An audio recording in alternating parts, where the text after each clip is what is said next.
जिनका राज्याभिषेक होना था वह श्री राम वन को चले थे। लेकिन क्या आप जानते हैं जब श्री राम ने माता कौशल्या को यह समाचार सुनाया तब क्या हुआ? श्री राम की आयु कितनी थी जब उन्हें वनवास मिला? वाल्मीकि रामायण के अयोध्या कांड के 20वें चैप्टर पर चलते हैं, जहां श्री राम जब रानी कैकई की महल से निकले तो वहां की महिलाओं ने इस समाचार को सबसे पहले सुना और उन्होंने रोना शुरू कर दिया।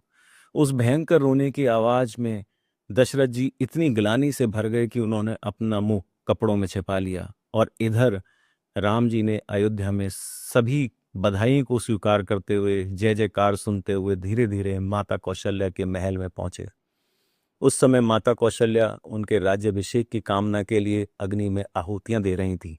जैसे ही उन्होंने श्री राम को देखा वह बहुत तेजी से चलती हुई आईं और श्री राम को बहुत सारे आशीर्वाद दिए।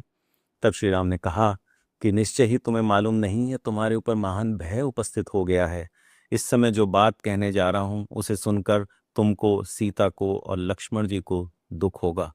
तब भी मैं कहूंगा, मैं आज वन में जाऊंगा। मेरे लिए कुश की चटाई पर बैठने का समय आ गया है। मैं राज्य भोग वस्तु का त्याग करके मुनि की भांति कंद मूल और फलों का सेवन कर जीवन निर्वाह करते हुए 14 वर्षों तक निर्जन वन में निवास करूंगा। महाराज युवराज का पद भरत को दे रहे हैं और मुझे तपस्वी बनाकर वन में भेज रहे हैं। जैसे ही कौशल्या ने यह बात सुनी वह मूर्छित होकर पृथ्वी पर गिर पड़ी। श्री राम ने उन्हें पास के पलंग पर बैठाया और कौशल्या जी ने उनसे कहा, यदि तुम्हारा जन्म ही ना हुआ होता तो मुझे एक ही बात का शोक रहता, पर आज तो मुझ पर इतना भारी दुख आ पड़ा है। मुझ भाग्यहीना ने बार बार उपवास कर देवताओं का ध्यान तथा बहुत सा परिश्रम जनक उपाय करके व्यर्थ ही तुम्हारे लिए इतने कष्ट से पालन पोषण किया। मेरा हृदय बड़ा कठोर है जो तुम्हारे वन में जाने की बात सुनकर फट नहीं जाता है।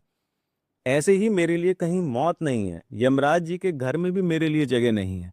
सबसे दुख की बात यह है कि पुत्र के सुख के लिए मेरे द्वारा किए गए व्रत, दान और संयम सब व्यर्थ हो गए। राम, तुम अभी सिर्फ 27 साल के हो। अभी तो तुम्हें राज्य का सुख देखा ही कहाँ है, और केकई तुम्हें इतनी सी अवस्था में वन में भेजने का आदेश दे रही है। धिक्कार है।